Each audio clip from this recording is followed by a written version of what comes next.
আলাইকুম, সবাই কেমন আছেন? ব্লগটা শুরু করলাম আজকে রাতের থেকে। এখন বাজে রাত 10টা। এখন তো ব্লগ শুরু করলাম কারণ আম্মু আজকে রান্নার একটা নতুন রেসিপি, ডিম দিয়ে কুমড়া ফুলের এই ভাজি, ডিম দিয়ে কুমড়া ফুলের ভাজি করবে। তো আপনাদের সাথে সেই ব্লগটাই শেয়ার করবো আপনাদের সাথে। আশা করি আপনাদের ভালো লাগবে। তো আজকে ব্লগটা দেখতে থাকুন। তো আজকে হলো সারাদিন ছিলাম কলেজে, তার জন্য শুরু থেকে ব্লগ করতে পারি নাই। তার জন্য এখন 10টা বাজে রাত, এখন তো ব্লগটা শুরু করলাম। তো আজকে ব্লগটা দেখতে থাকুন। তো আপনাদের দেখাই কুমড়া ফুলের ভাজি কিভাবে করতেছে। এই জায়গা হলো যে কুমড়া ফুল, আর এই যে এই জায়গা ডিম আছে, আর আম্মু ওই জায়গা সব পেঁয়াজ মরিচ কাটাকাটি করে নিতেছে। এই জায়গায় যে পেঁয়াজ মরিচ সব কাটা হয়ে গেছে, আর কুমড়ার ফুলটা ধুয়ে তারপরে যে কাইটে নিছে, কুচি কুচি করে কাইটে নিছে এই যে। আর এই যে পেঁয়াজ আর মরিচ, বেশি মশলা না, উপকরণে অল্প একটু মশলা, শুধু হলুদ আর হলো লবণ, তাছাড়া আর কিছু না। তো ভাজি করবে যেহেতু, তার জন্য হলো পেঁয়াজটা একটু বেশি নিছে।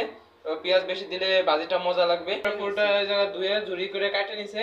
এখন পেঁয়াজ আর মরিচটা হলো ভাজে নেবে। রান্নাটা হবে অল্প কিছু উপকরণে, হলুদ আর লবণ, কিন্তু স্বাদে একবারে মাছ মাংস ফেল। আপনারা অবশ্যই বাসায় ট্রাই করতে পারবেন। আর যারা যারা ট্রাই করছেন তারা তো জানেন, যারা যারা ট্রাই করেন না তারা অবশ্যই একবার হলো ট্রাই করবেন। আশা করি ভালো লাগবে আপনাদের। আমাদের এই যে কুমড়া ফুলের ভাজিটাও হয়ে আছে প্রায়। তো এটা হলো যে পেঁয়াজ হালকা ভাজে নিয়েছিল, বেশি ভাজে নাই। তারপরে যে কুমড়া ফুলটা দিয়ে দিছিল, তার সাথে হালকা একটু অল্প একটু হলুদ দিছে সামান্য পরিমাণে, আর লবণ তো দিছে। এরপরে এটা ভাজা ভাজা হওয়ার পরে ডিম ভেঙে দিবা। এরপরে এটা হলো ভাজা ভাজা হওয়ার পরে 3টা ডিম আছে, 3টা ডিম এর ভিতরে ভেঙে দিবে। ফুলের ভাজিটা অসাধারণ লাগে ভাতের সাথে খাইতে, গরম গরম ভাত আর এই কুমড়া ফুলের ভাজি গরম গরম। তো আম্মু হলো এখন ভাজি করতেছে, কারণ হলো গরম গরম খাবো তার জন্য। কারণ আগে ভাজি করে রাখলে যে ঠান্ডা হয়ে যাবে, তখন হলো ভালো লাগবে না, তার জন্য এখন হলো ভাজি করতেছে, যে গরম গরম ভাজি হয়ে যাবে, গরম গরম খাই নেবো। তো তার জন্য হলো এখন ভাজি করতেছে। এবার হলো আপনারা বাসায় অবশ্যই ট্রাই করবেন এভাবে ভাজি, আর যারা ট্রাই করছেন তারা অবশ্যই কমেন্টে জানাবেন কেমন লাগে। ভাজা হয়ে গেছে, এখন হলো ডিমগুলো দিয়ে দিব। এই যে ভাজা হয়ে গেছে, এখন ডিমগুলো দিয়ে দিতেছি। 3টা ডিম রয়েছে, 3টা ডিমই দিয়ে দিব এর ভিতরে।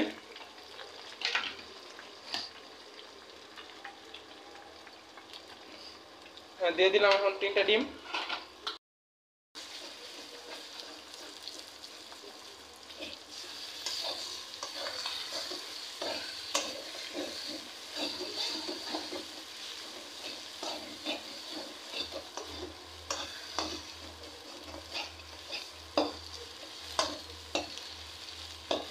ডিমগুলো তো দিয়ে দিছে, এখন হলো এভাবে আস্তে আস্তে ভাজা ভাজা হবে।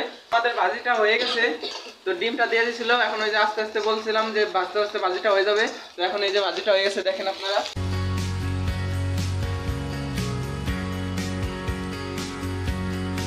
আমাদের কুমড়া ফুলের ভাজিটা হয়ে গেছে, এখন বাইরে নিছি। তো আপনারা কে কিভাবে যে কুমড়া ফুলের ভাজিটা কে কিভাবে রান্না করেন অবশ্যই কমেন্টে জানাবেন। আর যারা রান্না করে এই পর্যন্ত খান নাই তারা অবশ্যই একবার হলেও ট্রাই করবেন, অসাধারণ লাগে। তো এখন হলো খাইতে বলবো গরম ভাতের সাথে গরম এই যে ভাজিটা। তো আপনাদের রিভিউ দিতেছি যে কেমন হয়েছে। আশা করি ভালো হয়েছে, কারণ আম্মুর রান্না তো খারাপ বলা যাবে না। এখন হলো খাইতে বসে গেছি। আমি বাদ বাকি যে তরকারি ছিল ওই সব আগে খাইছি, আর এই যে এই ভাজিটা এখন হলো লাস্টে খাইতেছি। তো আম্মু আর নানু সবাই হলো একবারে খাই নিছে সর্বপ্রথমে। তারপরে বাদ বাকি যে তরকারি ছিল ওই তরকারি এখন লাস্টে খাইতেছে। আর ভাইয়া হলো বাসায় নেই, ভাইয়া গেছে স্কুলে, ওই ক্রীড়া প্রতিযোগিতার অনুষ্ঠান, তার জন্যে। এখন এই যে ভাতটা মা খাইছি এটা দিয়া। তো আমার কাছে তো ভালো লাগে, আপনাদের কাছে কেমন লাগে অবশ্যই কমেন্টে জানাবেন। খাওয়া দাওয়া শেষ। তো আজকে ভিডিওটা এই পর্যন্তই, শুধু একটা ব্লগ আপনাদের উপহার দিলাম। তো অবশ্যই ভিডিওটা লাইক করবেন, এবং যারা ইউটিউবে দেখতেছেন তারা অবশ্যই চ্যানেলটা সাবস্ক্রাইব, এবং ফেসবুকে যারা দেখতেছেন অবশ্যই ফলো করে দিবেন। আজকের জন্য ভিডিওটা এই পর্যন্তই।